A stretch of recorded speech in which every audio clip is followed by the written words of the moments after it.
We're a relatively new team, you know, coming to the big leagues, and we just have to stick together no matter what happens, whether we win or we lose.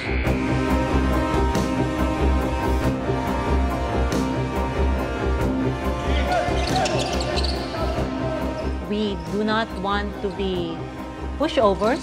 We want to show the people that we are here and we are serious about the sport. We want to keep learning, keep growing, keep building as a team. With the hard work and the time put in, the wins and the championships and what have you will come.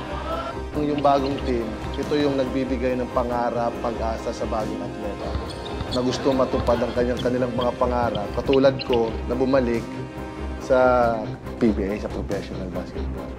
Ang mai-share ko, maituro ko sa lahat ng mga players is yung experience, yung determination, how to focus the game. Yan ang importante. Parang sa boxing, pag wala kang focus, pag hindi ka focus masyado, magkakaproblema yung game. I see a lot of critics in the internet saying, "Oh, what's this? What's that?" You know, and you know, we're out here to prove them wrong. Sa ngayon, talagang ang gusto namin, lahat ng games, lumaban kami. Continue to improve every day, continuous effort, never stop challenging each other. Mas na-challenge ako pag magagaling yung kalaban ko. So yun ang sinishare ko sa kanila na huwag matakot, lumaban. Basta sabi ko, bigay lang nyo yung best nyo. Wala namang mawawala sa atin eh. May effort tayo na gawin yun, magagawa natin. Preparation is key for your success.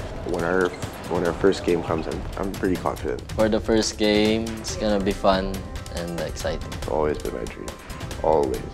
I think I'm gonna feel like when I first started playing again. You know, I've been away for a year. Improving every day. Sa tingin ko, magugulat na lang sila. Hindi man nagagaranti natin yung panalo. Pero guys, lalaban tayo. Sa ganyan effort na pinapakita nyo, lalaban tayo. Mas more on kami sa puso talaga eh. Kasi whatever system na meron ka, kung yung player is motivated enough to follow you, you'll never go wrong. Huwag mong limitahan yung pag-iisip, huwag mong limitahan yung iniisip mo na kaya lang ito lang yung kaya mo. Ako kasi, parang limitless ako mag-ano eh. Yung walang limit ako mag-isip na kung anong kaya ko.